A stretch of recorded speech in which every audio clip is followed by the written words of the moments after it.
Dion, What's up? What's up? What's up? how you doing, man? I'm doing pretty good. Can't complain. What about you? Man, listen, I want Victor to win this, man. Like I feel, bro, Absolutely. I feel like people are asleep on the HBCU community. I'm looking at all these polls, these predictions. One has Victor at number 5 to win, and then you got Mhm. one that doesn't even have him on at all. So let me ask this Right. just to start off. Like, how do you think the HBCU community support is going to help Victor get to this win? I think the HBCU culture is insanely huge, and I think that this was a big opportunity for HBCUs to be spotlighted. Because I feel like it's just extremely important right now, especially with all that we have going on, especially with the racial tension in America. So this is a really huge moment, for us. And so for him to be a representation of that on The Voice, I really think, it's something that we should absolutely 100% support because these types of shows need this type of, spotlight. And, what I'm saying? Like, I just feel like, HBCUs have always been, it seems like been put on the back burner. So we now have this spotlight where we can, use that platform to our advantage. So why not, vote for him? And so even if the same thing, if I was up there, I would want that same support, you know what I'm saying? So because I also represent an HBCU as well. So that's extremely important, especially, both of us being from North Carolina. So that was a huge deal for him and I. And man, and the fact that Victor has gotten this far, and like you said, you're from Elizabeth City State University. You have Right. Ine that just graduated from Howard. Shout out to Ine, she'll Right. be on tomorrow. And then you had Deshaun on American Idol. So man, all of y'all were really doing your thing, man. We were all just so proud of you, just trying to support. So let's start from this, man. So you go to Elizabeth City State University, and you were on The Voice. You made it to that battle Mhm. round. So what did that platform mean for your HBCU? I feel like you know what I'm saying. It was bigger. The whole platform itself was bigger than me, and that was my whole outlook on it. And I just wanted to represent my HBCU because I know sometimes it's especially like Elizabeth City State is a smaller HBCU, and sometimes we don't always get the recognition. Let's say like as A&T might get simply because it's a bigger university than ours. However, there's an insanely talented people there, and I'm blessed to be one of them. And so I just, wanted to be that representation. And so I knew it would be really big. And that's something that I've always wanted, to have that platform to be, showcased for my talent. And, I just so happened to, represent HBCU. And so, that was really huge for me. And it was also really huge for Elizabeth City State. And they 100% supported me and still do 100% support me to this day. I love it, man. So let's just get to why you chose Elizabeth City, man. So what made you choose your HBCU? Okay, well, I have a lot of family members that went to Elizabeth City State, including my sister. And so I actually got a full ride to Elizabeth City State University. And so that was huge for me. And, to be on, an academic scholarship, that was everything because my parents did not have the money to send me to school. So, they tell you all the time, you got to go where the money is. And so this is exactly what I did. And so, um, I'm from a small town, and so being that, I am from a small town, that was kind of like a culture shock to me to be around so many people at one time. And so the more I got involved on campus, it was like none other. The experience was just amazing. So I would, push for any African American to, to go to an HBCU because like I said, I was heavily involved. I was president of several organizations. I always had an e-board position. I know I was probably participated or a member of, several different organizations while there. So, I was heavily involved and a lot of people knew me because of my contributions while on campus. So it's really important, to represent HBCU culture at, at any expense, anytime you get a chance to. So that was definitely, my push, especially like I said, getting the academic scholarship, that was big. So that's where I went. Man, that's huge because I'm paying off these student loans right now, man. It ain't no joke. Yeah, Listen, I'm in grad school too, so I know all about student loans. bro, it's a different type of vibe, man. So do you think that your experience at Elizabeth City helped you in getting into this moment on The Voice? Like, were you singing on campus at talent shows? Like, did that experience help you? Absolutely. It's really funny because I really didn't start singing until on campus until I would say my junior year. And so I joined Essence of Praise Gospel Choir while I was there.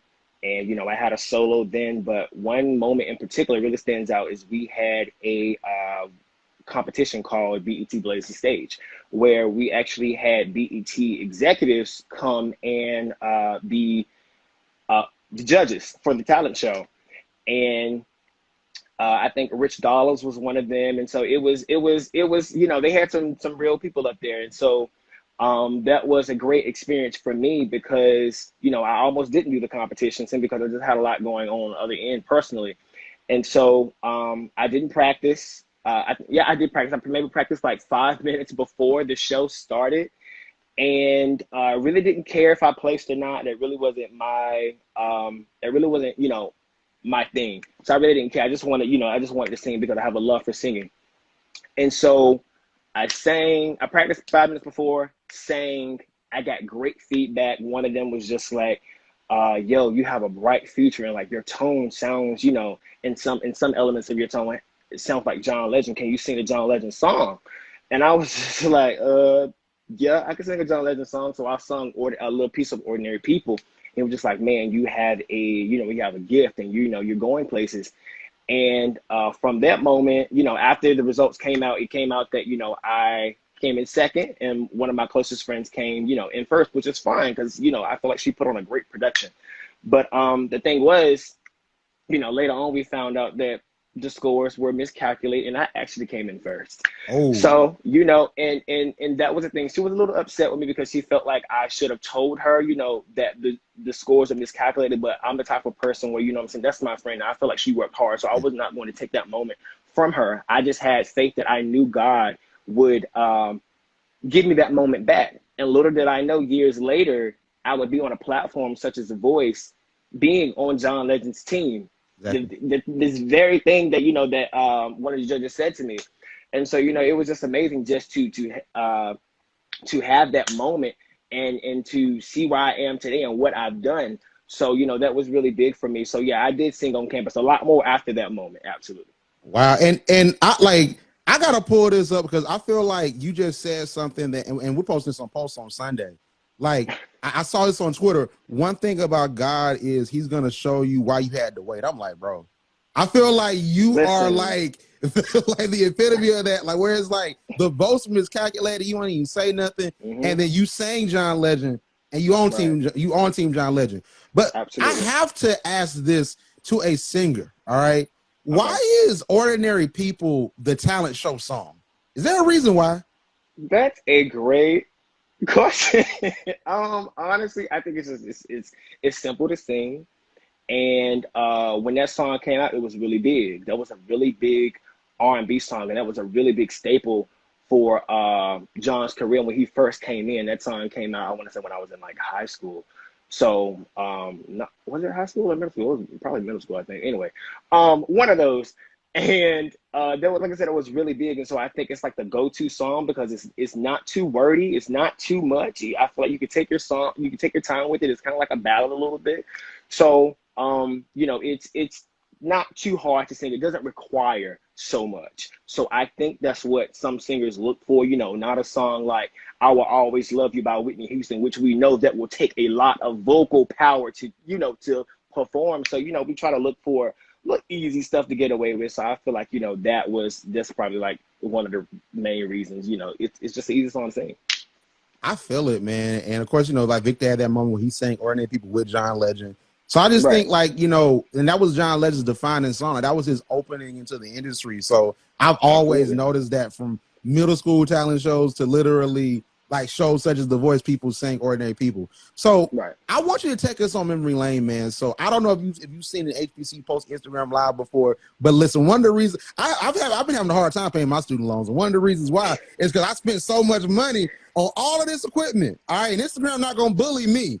All right, so we go like because they tried to book. You saw they took the live that they're not gonna bully me tonight. So listen, we have this amazing setup, and I got just a couple clips, and I want you sort of to talk us through it. So this first one I thought was interesting because it's a precursor to your audition. So you Okay. sang this song for your audition, but Mhm. you know, I heard two different versions of it from you. So let's play the first one. Oh God, what is it? Tell me something, girl. Are you happy in this modern world? Or do you need more? Is it something that you're searching for? Okay, so people are not confused. This is when you sang it before the voice. So walk us through that. So is that your favorite song? Like you sang it before, now you sing it on the voice. How did you Um, get to that point? okay. So that's funny because people don't know that I had been singing this song for a minute. And I think that people, um, I wanted to sing this song simply because it is one of my favorite songs, because that's one of my favorite songs from The Star is Born. But I actually never watched the movie. I just love the soundtrack. And me and my band, we had been playing this song. I had been performing it, not the way I performed it on the show, because that was more so the original arrangement.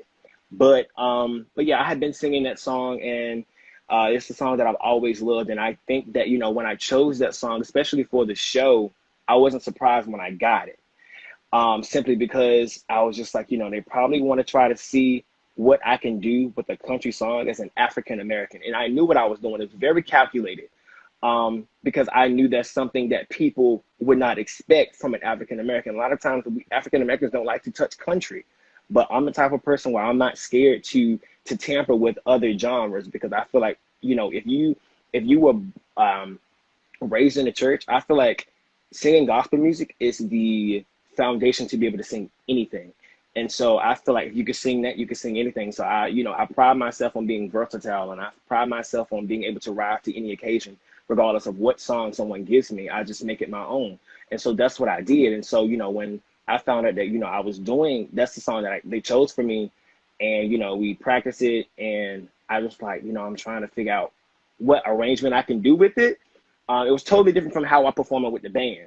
So I was just like, you know, let me see what I can really do with it. And obviously people were pleased, because they were just like, yo, this sounds nothing like the original, which is my goal. I always try to make, you know, I always try to make sure I respect the original song, but I like for the original song to have their place. And then I like for me to have my place. So that's just how I always look at, you know, whenever, what I always look at whenever I approach a song. So that song is no stranger to me whatsoever. Wow, so it's so many questions that can come from that. So that's a country song. Absolutely. Wow. From the So movie, from the movie A Star Is Born. It's actually an Oscar-winning song. So I was the first African American to sing that on the show. So I was excited. man, Absolutely. y'all, man, all the HBCU singers just making history on the show, man. It's crazy. First and foremost. But I think that comes up to a very important point. So this Mhm. is something that was said that we want to hop forward a little bit into tonight, if we can go back, you know, to your audition. Like this is Okay. what I saw from one of these articles. So Cam Anthony is predicted to come out on top to give Team Blake Shelton his eighth win as a coach on The Voice. And the website Parade predicts that Cam's gonna win. But here's the thing that they thinking: the only person that can beat Cam is Kenzie, who's a country singer. And Blake has won 7 times. And this is just Mhm. from what they're saying and what I'm seeing. So Blake's won 7 times, and traditionally he normally has country singers. So on these Right. shows, did you lean towards that song because you see on like shows like American Idol and The Voice that is more so of a country singer that they go towards? Is that the reason why you chose it, or do you just want to show a versatility? I was, like I said, everything I do is calculated. I was trying to be very smart about my decisions. Originally, I did not want to go with John Legend. That was not my choice. Mm. My choice was Blake Shelton, because I knew he specialized Ooh. in country music. So Cam auditioned before me. So, you know, once Cam auditioned and he chose Blake, you know, Blake closed that lane off. So I was just like, okay, so there's really nothing that I can do. He wanted, you know, to turn around for me, but I mean, it is what it is now. So, of course, I chose John. And so I knew it was going to be a battle, simply because I knew who was on that team. And it didn't scare me at all, because, you know, I was confident enough in myself to, you know, to be able to feel like I could hold my own regardless. But I definitely wanted to be on Blake's team, because I felt like me being an African American, in going into a country genre, I feel like I was going to dominate it. So I really hate that y'all only got to see a fraction of what I was able to give, but yeah, I definitely wanted to be on Blake's team.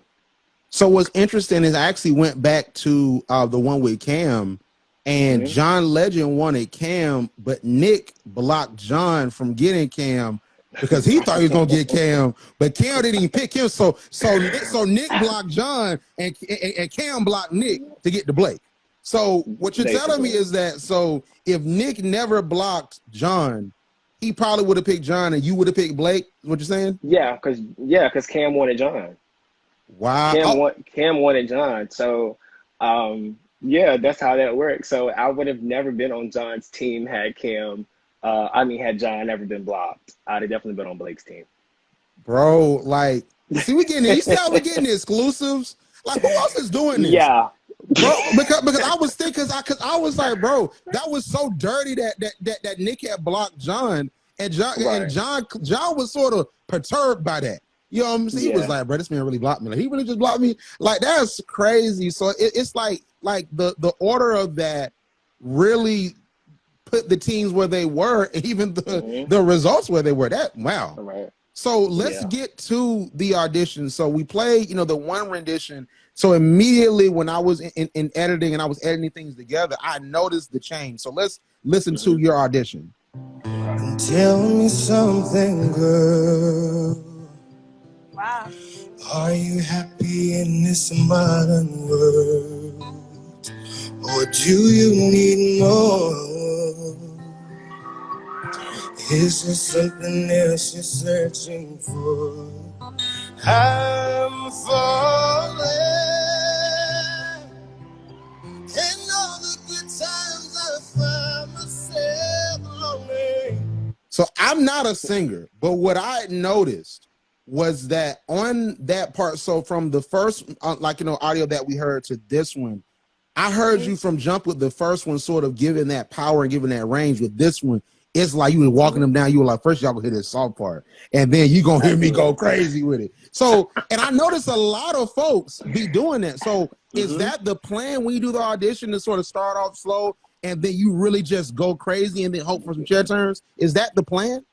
Okay, so that is all right. So I'm gonna just give you a backstory. So I never watched the film. I've never watched the film of A Star Is Born. So what really helped me get into it was I was in vocal lessons, and I was told, to watch the film, and I was just like, okay, well, that makes sense. I never watched the film, but I love the soundtrack. There's a lot of other songs on the soundtrack that I love. And so I was like, okay, so I watched the film. I found out in the film how they came up with the song, and I understood the lyrics a lot better. And so when I approached the song, it was more conversational, because that's what it was in the movie. It was like a conversation between the two. However, I'm only one person and I'm singing a duet song. So now I have to give a conversation from a one person's point of view. So that was my whole thing. And I was just like, how can I approach this song? So yeah, so I started off slow, and I only have 90 seconds to give all I got in this song. So yes, I made sure that, you got a little bit of my lower tone. And then, I gradually, took you up the stairs, and, I gave you that. And then, from that part, when the climax hit, that's when I was just like, okay, we in it, let's do it. And so, like I said, you only have 90 seconds to sing the song. You have to make the best of it. And how I looked at it was, it's a job. I came here to do a job. So I have to make sure that I'm doing my job to the best of my ability. So that's what it was. And so that was my whole approach. You start off slow, give them a little bit, then you take them up, give them a little bit, then you go up some more and give them the bang, and you end on a good note. And that's it. So, within seconds, they turn. So that's how they worked out. So I love it. So let's go back to the audition process before that audition. So I was speaking with someone today, and I think they auditioned for The Voice, and they talked about sort of the road to getting to the show. And it's a difference between like an American Idol and The Voice, because American Idol, if you can't sing, they're gonna show you can't sing and laugh at you. You can go viral. But on The Voice, everybody can sing. So Right. walk us through that. So is it true that it's like 3 rounds until you get the opportunity to be on? Like walk us through that point of view, deciding to go on The Voice and then being up there on that stage. Okay, so um, I was scrolling on Instagram one day, and I just so happened to see a sponsor ad. I was not following NBC, The Voice. I was not following any of that. And I just so happened to see a sponsor ad audition, and this was in July. And so I picked the date, picked the time, and I auditioned. And it was a virtual audition. Of course, we're in a pandemic. So, because normally I think the process would be you have to fly out or go wherever your nearest city is to you and audition in person. So, I did a virtual audition, and within like minutes, you find out if you make it to the next round. So, I really wasn't sure if I was going to get picked simply because, it's a virtual audition. I know how this stuff goes. This is not my first year. I tried out for Sunday's Best. I tried out for American Idol. So, this is not my first, time. This is not my first time getting my feet wet in this type of stuff. So I was just like, whatever. So I just did it, and I really wasn't sure about it because like my audio was good, but I was having some internet connectivity issues. So the quality of the video was kind of like a little distorted, but the audio was perfect. So I sang a small portion of Bob Marley's "No Woman No Cry," and I sang that, submitted it, and maybe probably within like 30 minutes, I got a email stating that I made it to the next round. So boom, next round comes. I have to submit 3 videos. I submitted. They wanted you to have an up tempo, mid tempo, and a slower song. So I did all 3. I did Sam Cooke, A Change Is Gonna Come. These had to be full length videos. Sam Cooke, Change Is Gonna Come. Tina Turner, Proud Mary, and George Gershwin's Summertime. And so I did all 3 of those, and I had a deadline to meet to submit those videos. What happened? The videos did not upload. So I was like, oh, I missed the deadline, but something told me to try it again. Try it again. The videos did not upload. So when I got to work, I said, you know what? I'm going to do it one more time. So I did it. The videos uploaded. I really wasn't sure if they was going to accept it or not because they were late. However, God is a person he is. Well, he's not a person, but he's who he is. And, he moved some mountains for me. And, I got a call maybe like a few weeks later, probably like 2 weeks later. And it was like, hey, we want to do a little interview with you, get to know you a little bit better. Boom. Next thing you know, hey, got a call. You're going to LA. That's it. Wow. So you had to go through a journey just to even get just on the show with the internet. Man, I know how that feels like, because and the thing about it is what I really love about that story is that you kept trying. You weren't going to let Absolutely. that get you down. Nope. So I wanted to touch on this aspect later on because this was the conversation we led on last week. But you tried out for Sunday Best. We interviewed Jada Spite, who goes to FIS currently, and she got first runner up. And then of course we interviewed Just John last week. So the conversation that we had on the second episode on last week was about just the viability of these shows in 2021 with TikTok and with these different music discovery platforms. So do you think after being on The Voice that the reality TV singing competition route is the best way for artists? Or do you think that maybe getting that independent grind together is the best for 2021?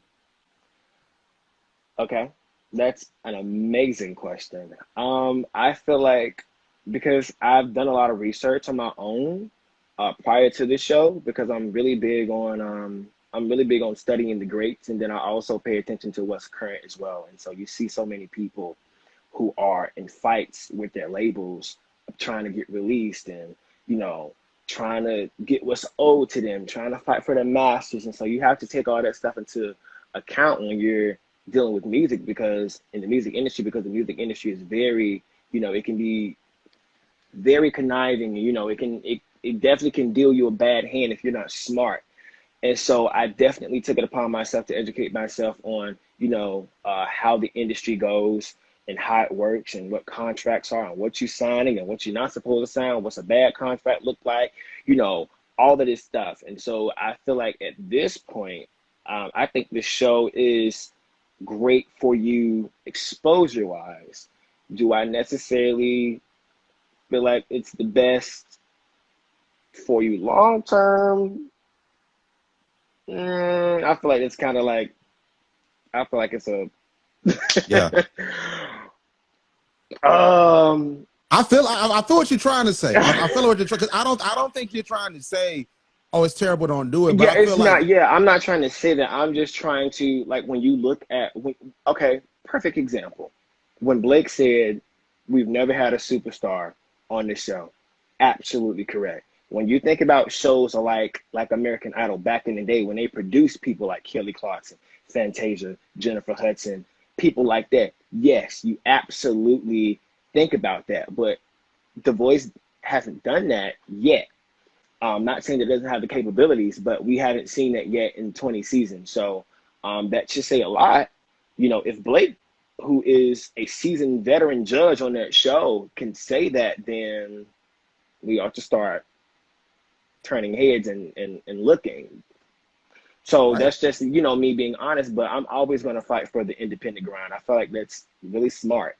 I feel like if you ever want to be in a position where you have your own creativity and you have full control over your projects and what you want to write, what you want to say, what you want to sing about, your masters and publishing and things of that nature. Yes, I feel like the independent route is the best because sometimes, you know, labels can work against you. And, you know, sometimes if, you know, if you make a wrong move, sometimes, you know, you can be shelved and there's really nothing, you know, there's nothing you can do. You're locked on a contract. So you just have to be smart. Have good people around you. Have, you know, people who aren't just going to set you up for the okie doke. You know what I'm saying? Like if you're going to sign, I'm not against signing, you know, to a label, but I feel like I definitely know what, you know, I am looking for, what I want out of my contract. And, you know, I'm going to make sure, you know, I have good lawyers, you know, to look at it and anything that I don't understand, I'm going to make sure they help me understand. So you have to look at that. Like that's really smart.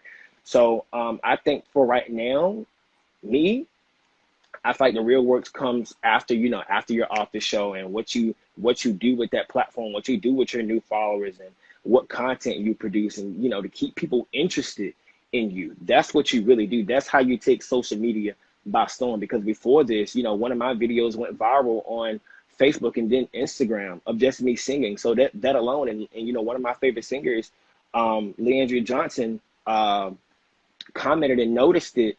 And, you know, that was huge for me because she's a huge influence of mine. And so, you know, I've had conversations with Donald Lawrence via Instagram and Rashawn Mitchell. So, you know what I'm saying? That this is well before the show. So like I said, like like social media is powerful. It's what you choose to do with it. And so I feel like that's just, you know, a testament as to what my vocal abilities are. I didn't need a show to tell me that I can sing. I was singing before, during, and after the show, so I'm gonna be fine. So I just feel like, you know, it's what you really do with the opportunity that really makes the best of it for you.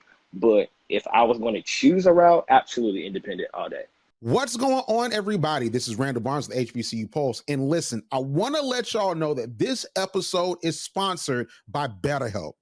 And listen, BetterHelp is actually one of my favorite sponsors. You want to know the reason why? Because I use BetterHelp. Yes, I use BetterHelp, and I'll do you one better. I actually had a BetterHelp therapy session earlier today. Open my mind. Therapy is so important. And first and foremost, I want to say shout out to BetterHelp for everything that they're doing, the system, the setup, the vibe, everything about BetterHelp. I love the way to communicate with your therapist, the way you can do worksheets, you can journal, you can share it with your therapist, and you can help them be along with you for your journey. That is why I love BetterHelp. It's helping me grow. It's helping me process a lot of things that I went through back in the day, in the past, when I was younger, a few years ago, even some things going on now and helping me grow into a better person, because that's what therapy does. Learn to make time for what makes you happy with BetterHelp. Visit betterhelp.com/HBCU today to get 10% off your first month of therapy. That's BetterHelp, HELP.com/HBCU to get 10% off your first month of therapy. And of course, like always, tell them Randall sent you. Wow, that was powerful what you said, man. Especially the part when you said that a show doesn't make your voice. A show is not going to make you. Because what I said, I want to play Blake's comment about, you know, the superstar situation. What I said on last week was that why aren't shows in 2021 such as The Voice or American Idol a part of the plan, the PR plan or the rollout? You should have an audience already, build up that audience, then it makes it better for you when you're on the show. That's what Victor's doing. And then even if you think about Cam was he sung on Ellen, he sang for the Obamas, he was signed to Dr. Dre's Aftermath, he won Showtime at the Apollo, so he had a sector of experience before he got on The Voice. So for those that don't know what we're talking about, this is what Blake said in reference to Cam on last week, and then the whole entire controversial thing of The Voice has never created a superstar. I've never had more people ask me about an artist on my team. In 20 seasons of doing this show, man, you could be the first superstar that we launch off this show. And I mean, like, I just felt as if, and let me ask you this before we move on to You Got It Bad. Do you really blame the artist or the label? Because we hear Blake and Adam Levine. Adam Levine was on Howard Stern. He went off sort of about the aspect of The Voice creating stars. This has been a conversation for years. So do you think that it's more so the artist trying to go for the attention of what The Voice brings and not having a sustainable brand before that or music before that? Or do you solely blame the label, or do you blame the show for not developing the artist within them being in the competition? I lean more towards the show and the label because the show can make sure artists such as Victor and Pia and Cam and Kenzie know what to do on social media, and then when they leave, it's almost like they're in a boot camp. So what do you think about that aspect of things? You know, I'm trying not to play a blame game here. I wouldn't necessarily place blame. I would say that there needs to be a conversation, a really good conversation, because I feel like everybody's in two different books or chapters in that book, and it's not on the same page. And so I feel like there's a lot more that you could do as a label and as as production and this, that, and the third, to support the artists, whether they're on the show, whether they're off the show. You know what I'm saying? Like, I feel like that shouldn't be the last that you hear or see from them. And as these judges or coaches are, the mentors, I feel like, after the show is over, that shouldn't be the last time that you hear or work from them, because you have so much power. So why not use that? Why not help develop, other artists and mentor them and give them great words of wisdom and advice and put them in contact, with great people. You have that power. You have the ability to do that, because you also have to remember you wanted that as well when you wanted to be in the industry. Nobody, was just giving handouts. Somebody helped put you on too. So I think a lot of times, sometimes we forget that. We forget that whole humility aspect of, us wanting to be in the industry. So I just feel like, sometimes that also plays a huge part in it as well, because when you think about people like Clive Davis, who was an actual judge on American Idol, he made sure that Fantasia and Jennifer Hudson was taken care of. He had a huge hand in their careers after the fact, and Jennifer Hudson didn't even win. And look at what Jennifer Hudson is now, an Oscar winner, and she's about to play Aretha Franklin in her biopic that's coming up in August. So I just feel like you just have to think about that type of stuff. And he wasn't even original judge on that show at that time. He was a guest. So that's a testament as to how much he loves music, how much he believes in music, and how much he believes in that artist as well. So I feel like, that's big. And so that plays a huge part when it comes down to these shows. It shows us it shouldn't just be about who the judge is swiveling around in the chair. These artists take literally sometimes all that they have and put everything on the line to come on these shows. So the least that you could do is promote them and support them in the best way. Because at the end of the day, you're getting paid millions to do this. And you know what I'm saying? So I just feel like you don't forget where you come from when it comes down to, helping others along the way, because you have to remember that you were one day sitting in that same position, if not on that show, wanting to be where you are today. So I just feel like it's extremely important.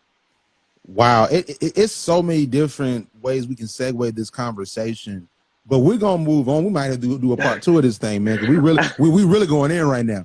But You know, I let's think people love people, and like when I go on Vic Fly, people love me to come up there because I'm always gonna say something real. I'm always no, going to I like love be it. open and honest. Like Yeah. that's just me. I don't know any other way to be. Right. And I think that the honesty is the best aspect of things because that to me, that's what's gonna get the people. To Right. me, the honesty and the transparency of the journey and of who the person is, people fall in love with the person nowadays more than just the musical ability. And I think that that's Mm-hmm. where a lot of these labels, that's where a lot of these what a lot of these shows miss is that there's a reason why we were supporting you. There's a reason why we Right. were supporting Nane and Deshaun and now Victor as he goes on to try to be in the finale. It's Right. because of the story. It's because of the representation. Mm-hmm. So I think that's important. But let's It is. transition into You Got It Bad, right? I think that Okay. this has to be the defining moment of the season at this point because you did this duet. Nobody wanted y'all to go home. Everybody was trying to put y'all in a group together at this point. Right. Who was And definitely for gonna be a me, duo. yeah, and for me, so honestly, admittedly, I am Mm-hmm. watching The Voice because of y'all. Okay, what just because of Victor, but I'm watching because of all y'all. I was watching American Idol because of Deshaun. I was watching The Right. Voice because of you, Ine, and Victor. So I was a little bit out the loop. So I was like, okay, so cool. They gonna get on the team, do whatever. Then I saw the battle round. I'm like, okay, so they're battle. Like, okay, so it's the battle. Let's get it. What's going on? I saw y'all paired. I'm like, bro, that's so dirty. They like they gotta get one HBCU student off the show. But then I was like, wait, they're singing together. So it was something Mm-hmm. that sort of puzzled me. So before we play a snippet of that, walk us through that thought process because we spoke with Just John on last week. He said Mm-hmm. that he was paired against in the battle round. They already knew that they were going to be paired together. So first and foremost, did you know you and Victor would be paired together? I wouldn't say I knew literally, but I kind of had an inclination that we were that we will be partners. I really didn't. As I was scanning my team, I really didn't find too many that I would feel like I would possibly go against. Not that anything like that, but I was just thinking, I was just like, I know John is gonna put me and Victor together. I know he is because he probably feels like we are one and the same in different aspect. I mean, in different aspects. I'm just like, okay, so if we are, just prepare your mind for it. It is what it is. It's going to be a showdown because I was not giving up easy. I don't care who they put me beside. That's neither here nor there. I was just not going to do that. And I knew that was the same thing for Victor as well. And so, me and him, we went into this thing with, okay, when they announced it, cool. It's business as usual, you know. But before that, me and Victor, like me and Victor are close. Like when I Yes. say we are close, like we are close. And like behind the scenes, y'all don't get to see that, but like we tight. And so that's what made it even better because he was like one of the first contestants that I got close with. And so like I said, we went into it. We was just like, all right, so this is how we're gonna do this. This is not gonna be a battle. This is simply going to be a duet performance. That's it. We was not trying to outdo the other. We both knew that we were beasts individually, but collectively we were about to be a force. And we knew that the performance that we were going to give was going to be A1, because we pride ourselves in giving a great performance vocally, all of that. So, it was just a lot that played into it. And so we practiced hard. Some days we didn't have no voice to sing, but we made it work. The dance moves came from Victor because I personally, I was not the type of person to I'm not a dancer. Like, this is just not my thing. I never felt like I really had to do that too much because it was just I'm just one of those. I come from a Baptist church. All I know is flat foot singing. That's it. So, so when Victor introduced the whole aspect of, possibly doing some choreography, I was like, okay, let me see it. And so when I saw it, I was just like, okay. So we practiced it. I was like, okay, it looks good. I didn't think it was going to look good on me, but It did. And so it worked, and we practiced forever, and it was really hard too, because I do a lot of things vocally that Vic doesn't do, and he also does things that I don't do. And so I'm really big on phrasing and how I phrase my notes and my syllables. And so Victor noticed that, and that was really hard.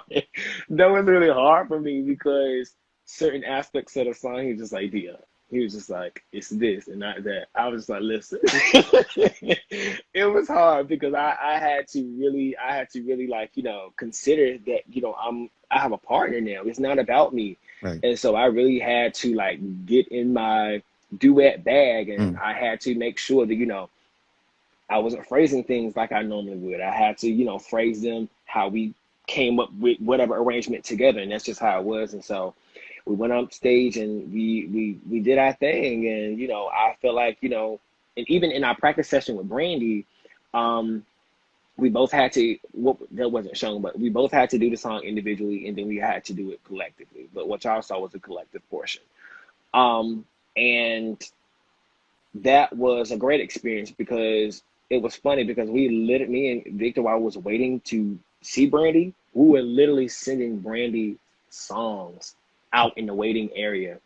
And so I told him, I said, this is either going to be the mentor. I said, it's not going to be a male, because he had Miguel last season, so it's going to be a female. I said, it's either going to be Jasmine Sullivan, or it's going to be Brandy.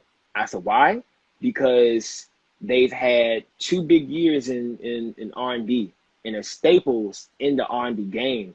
And so I was like, it would make sense. And so, like I said, he was singing, what was he singing? I think I was singing Say Something, and he was singing, I want to say it was No Tomorrow or something to that effect. I can't remember what song it was. Anyway, and so he walked in, and we found out it was Brandy. Boy, our faces and jaws hit the floor. Like, Yeah. it was a raw reaction. That was like the staple for me, to be in the presence of a vocal Bible and an R&B legend, and to be stamped, and then Right. to also have her be like, yo, can you teach me that run? Absolutely. Like, are you kidding me? What? So the funny thing is, like I said, we do it individually, and then we do it collectively. So how they piece it together was like the ending, that run that I did was my individual portion of the song. So that's what they kind of like taped in there. But yeah, that's how it was. And she loved both of us, and I could tell that she really wanted to sing with us, but because COVID was a thing,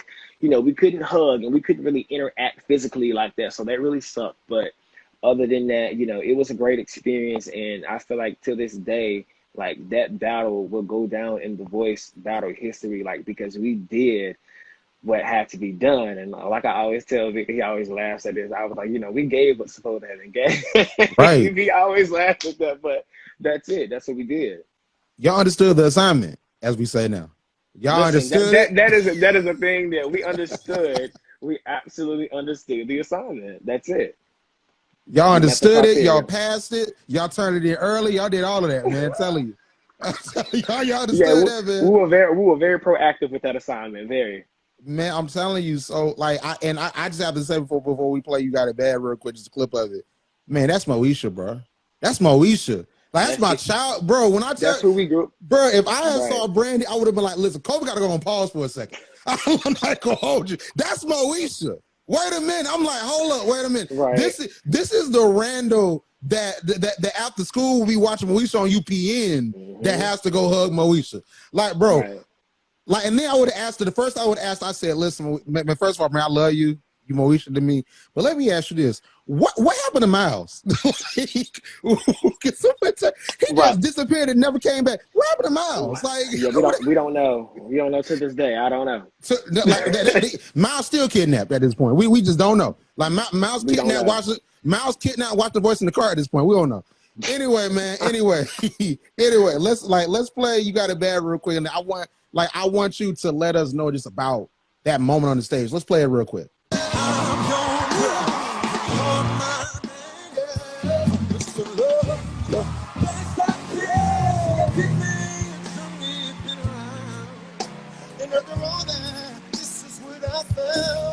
And everyone it's just like me. It's too bad that you can see.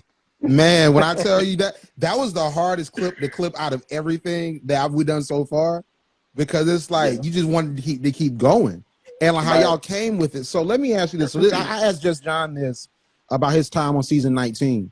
So when you're up there and it's you and Victor, you guys went in and you were like, this is not a battle, this is a duet.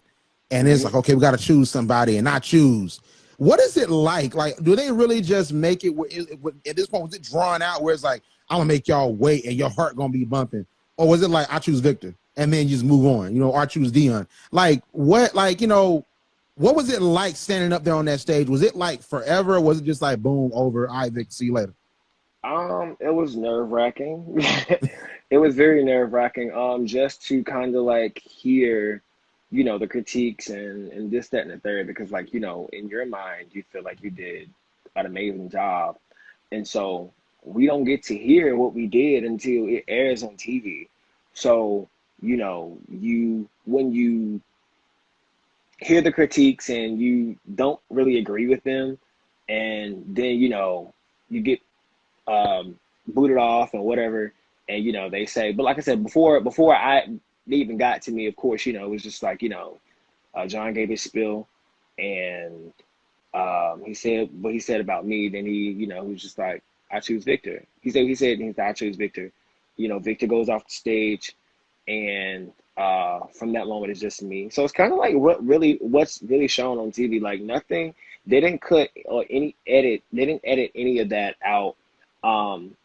So what you saw is basically how it went. So it wasn't like some long drawn out process or anything like that. It was literally like, that was it. So yeah, it wasn't like no crazy moment how it was like when blinds where you trying to make the decision, how that, it wasn't like that. It was literally cut and dry. It was literally this, okay, you have the opportunity to save XYZ, and you start walking up the steps. If you hear that buzzer, you're saved or stolen. If you don't hear it, it's time to go home. So I think for me, that moment was really tough. I'm always transparent about that moment. Right. Because I think a lot of people try to act like it doesn't bother them, but that really bothered me. Simply because I know for a fact I did what needed to be done. Yeah. And it was just confusing because, these coaches in the audition process, they fight for you. And when it's when opportunity presents itself where you can actually like be saved or stolen, it's almost like you're a ghost, so they don't see you on stage. So it's really weird. Like I said, I can see if I did a bad job, but that was a goal for me and Victor. We was just like, yo, like we gonna make sure that we do a good enough job where both of us are going to be saved/stolen. Like there's no negotiations. Like that was how we went into it, and that's the mindset that we have. So when that didn't happen, like we were like, what? Like Victor really didn't even know what to say to me when because we rode there together to Universal Studios. So on the way back, we rode back together.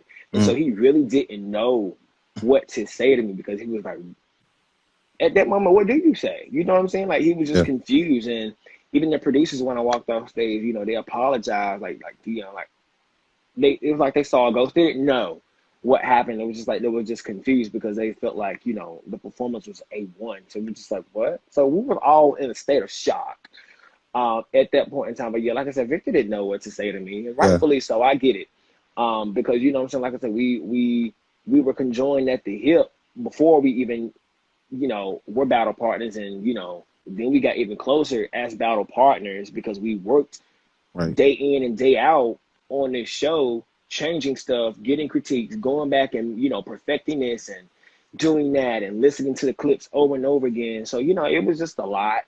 And so what I'm saying, when you feel like you do everything that you're supposed to do and do everything that they asked you to do on that stage, and then when you don't get saved/stolen, you felt like you didn't do enough, or you wasn't good enough, or you did a bad performance, and then you really don't know what you gave until it airs on TV because you don't get to see it. Yeah. So what I'm saying, like you just never know. So that's just how that whole moment went. But it was, like I said, it was an amazing journey. And, Victor's definitely my favorite. Cam is definitely my favorite.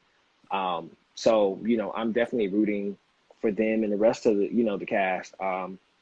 Because, like I said, we all had a relationship outside of just the performance aspect.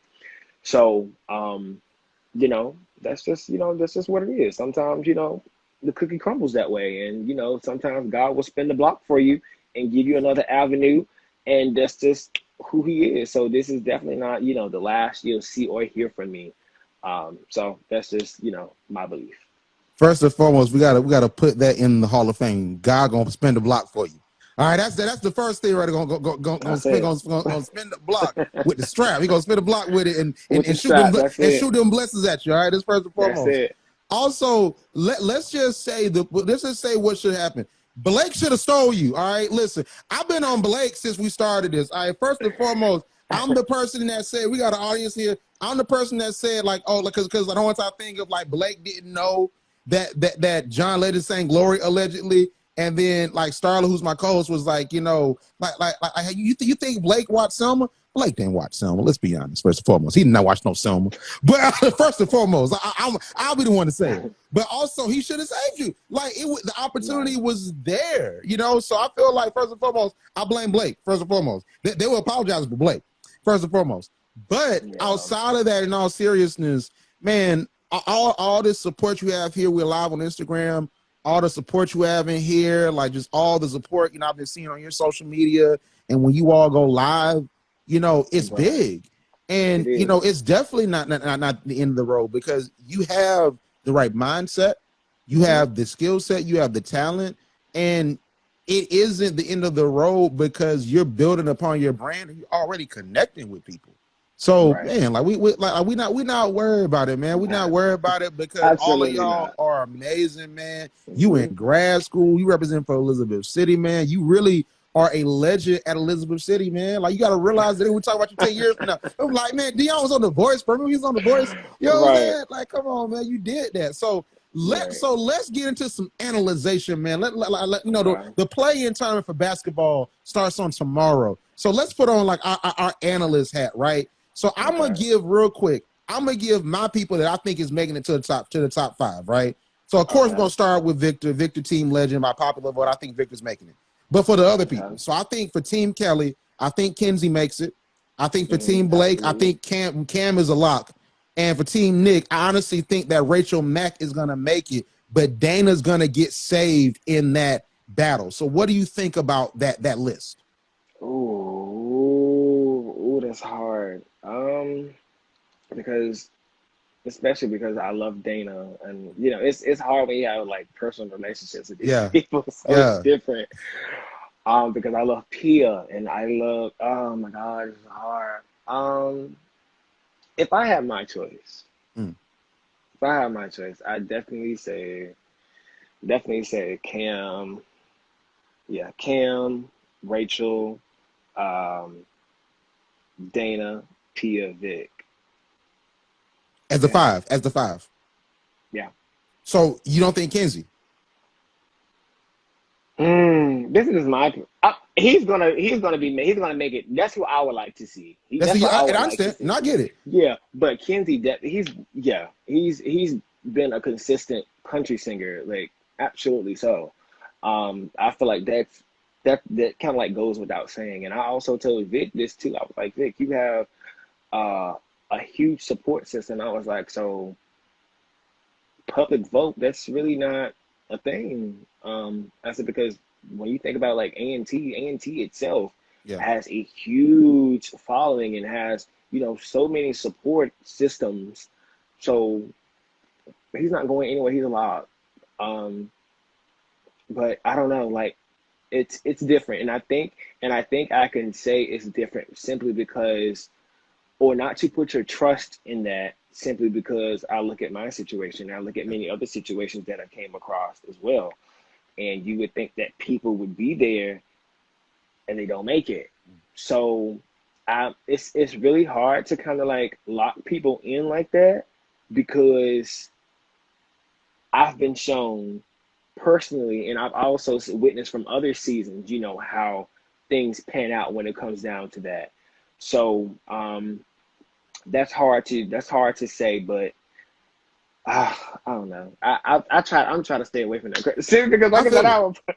I have a personal relationship with some of these people, so and I love them, and I want them to succeed, and I want them to make it Yeah, to the for end. sure. So Yeah. my top five will stand as such. But you know, I feel it. America has, you know, they have the final say at this point. But you know, Listen, like I said, God will spend some stuff, so you know that too. But yeah, that's just how I see it. for me, as long as God spins the block for Victor, we good. All right, listen, it's like, you know what I'm saying? As long as he spin the block for Victor, we gonna be straight. Absolutely. But I mean, like, I just think it's interesting just watching, because like I do think Cam does have a star quality. Like I don't Hmm. want, you know, the support of Victor to make it seem as if, you know, we're dissing Cam, because Right. that's sort of what I hate, is bringing up basketball. Like even this conversation Hmm. that's been going on recently about your Chris Paul or Nikola Jokic. And you know, the thing is that, like, hey, both of them are playing well, but I personally would choose Chris Paul. It doesn't mean the other person isn't playing well. So I think Hmm. that Cam is a star, but I just don't believe that, you know, that diminishes the star of Victor, because on that show, we cannot point to any other contestant right now that has a Hmm. built-in support system of A&T, which is a Hmm. prominent HBCU, like the number Right. one public HBCU, and then the Right. largest HBCU, and then also just the HBCU community in general. So, like Hmm. for me, I just think that, and I was saying that at the beginning, I think that that's not being accounted for, Hmm. because it was an article that I read that was like, "Oh, Victor got the top votes." Yes, he did. What is Right. the shock that Victor got the top votes? Like I think that people are at a rush for Cam because of what Blake said, and because of the Hmm. talent, and also because of his backstory.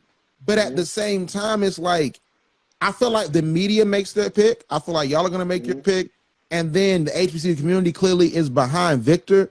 But I think that's the disconnect, because I saw a comment that was like, "Oh, this is a big popularity contest." Duh. That's literally what it is. It is a Right. popularity. It's not a pageant. It It's a is. popularity contest. Who's It the most is. popular? So I feel like that like that's the part for me that has it where it's like, I think that if we're looking at it from the aspect of, okay, Team John Legend, like, Hmm. and I want to ask you this, right? So, do you see what I see? Because I've seen John rock with Victor this whole entire season. Am I Hmm. wrong for saying that, or is there some truth to that? No, I feel like, and I think there was a difference between like, um, that's why I feel like there was probably going to be like a real difference when I was on the team, because I feel like, you know, I feel like, you know, John could identify with, or he saw a little bit more of himself in Victor than he did me. Because I feel like I was totally different. Like, I feel like Vic sounds like John.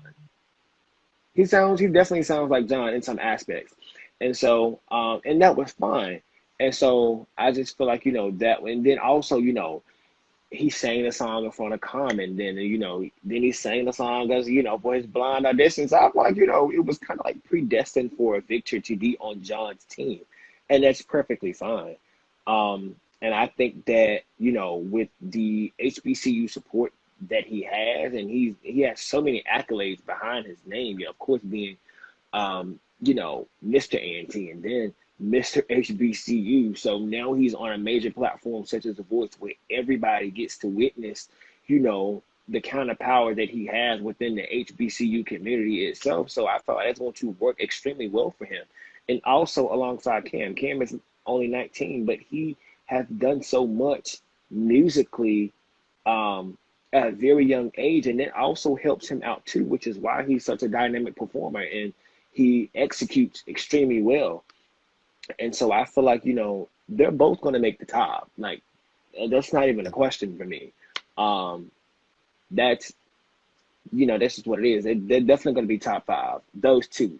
I can see it already. They're definitely going to be top five. They're not going anywhere. For sure. Simply because they both have huge platform and huge support systems, and that's just what it is. I'm proud of them both, and I definitely want them to to go into it, into that top five, with their head held high, regardless of what the outcome may be for the next round of results, because America's voting, Right. and so if the HBCUs don't get together and vote for Victor, then what I'm saying, we can't be mad at whatever result we get. Very true, 100%. So let me ask this one last question, and then we're going to end talking about just you and your upcoming career. So do you think, and I want to bring this back up from the beginning of the interview, do you think that a country bias is going to affect the results? Because in your personal list, Kenzie wasn't on that. But do you think, because Victor, for example, sang a gospel song, that's his bag. He was the most comfortable singing a gospel song more than he was singing You Got It Bad. So do you think that country, even though hip hop is the dominant genre in America, with R&B sort of tagging behind it, because hip hop and R&B are so much together, and then country being that definitive second top genre, and we see a lot of the voters and watchers of this show skew more towards country, do you think that's going to affect the results at the end of the day, when it's now the HBCU community versus the folks that's rocking with Cam since he was 14 versus Kenzie and the country audience? Do you think that will ultimately determine the votes, or will it be based on, hey, Cam was given this crown by Blake, Victor got the HBCU support? You know what I'm saying? What do you think the country sort of bias in a way in America will shift that result? Yeah, it's definitely going to be biased, because when you think about the demographic of the show, it's not African Americans. Yeah. We're a small percentage of that demographic. So absolutely going to lean towards country. Why has Blake won so many seasons, and why have there only been 2 African American winners in 20 seasons, and why have there been no female African American singer in none of the seasons? So that should give you an indication as to what we're up against by itself. So like I said, if the HBCUs do not come together and vote for Victor, then he's going to be top 5, but we can't 100% say that he's going to be number 1. He's going to place, but he might not be number 1 if we don't do what we're supposed to do as an HBCU community. The same thing goes for Cam.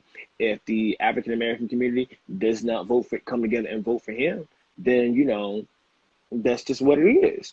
Exactly. So like I said, I thought you just have to look at the demographic of the show. It's not us. It's not African American based. So, and then like I said, you have to look at the list of winners and the type of winners, or the people who sing that type of genre, which is usually country. They are the ones who usually win the show. So I think the first season of The Voice, a Black person won.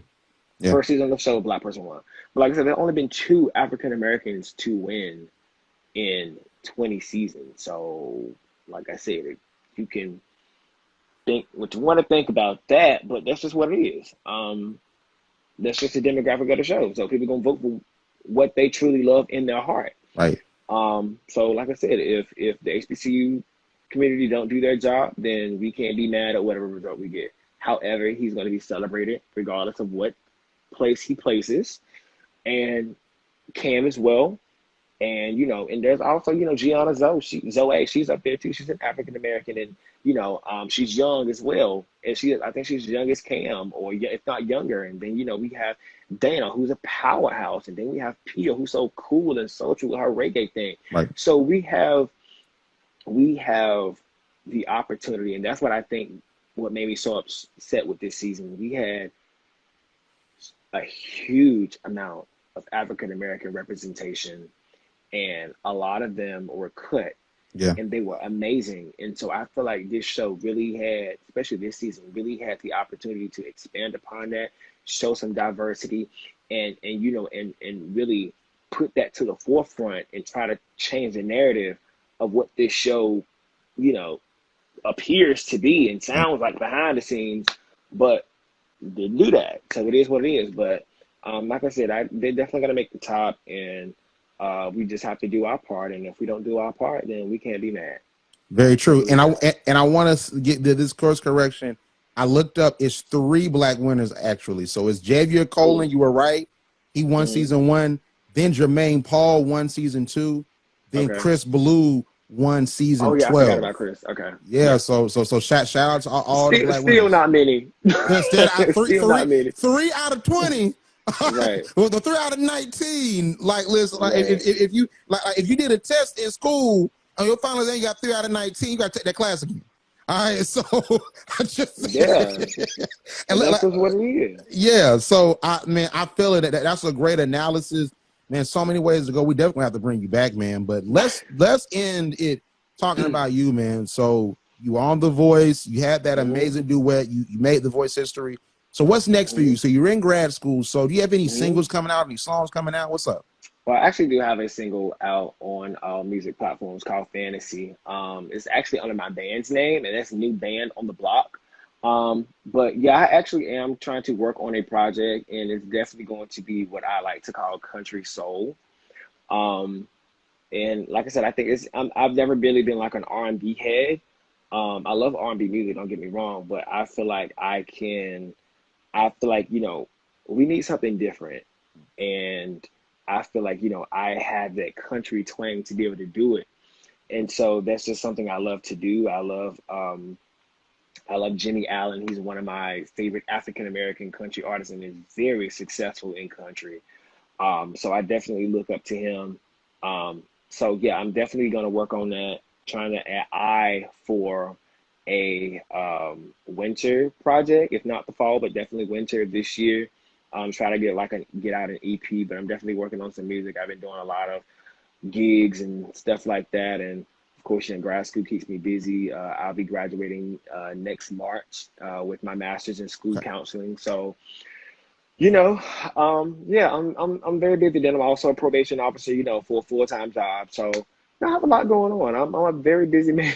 Clearly, A very busy man. Clearly, and Absolutely. you got a support system over here, man. Like, you did amazing. Like, my big thing was that, like, I wanted to make sure even during this, like, we were showing all the HBCU students that were on in these singing shows this year love. Because one of the big things, and the reason why it is literally, as we do this live, it is 12:18. We're going way over the time because the conversation was so good, is because, and this is, and I told Jada Spite this when I interviewed her on January the 14th. I felt bad personally because Pulse was still around at that point in time. We were prominent at that time. Like we were killing it, and we showed love to Jada Spite, and she was getting a lot of love from the video that we put out. And she got to that top spot, and me being a basketball fan, I sort of tuned out Sunday Best, started watching the bubble basketball, and then I'm watching with my mom that last episode. They were like, America voted. America voted for what? The president? Like what? America voted for who? I thought I was in November. Like, oh, they voted for the winner of Sunday Best, and it's like the winner. It's not Jada Spite. I'm like, bro, what? And I'm like, I felt bad because I'm like, dang, like I felt like we could have got Jada in there. And no matter what, I understand we got to be patient, with time and with God and all that. But it's like at the same time, it's like this is what this platform is for, to promote, just individuals like you and Victor and Ane and Jada and Deshaun.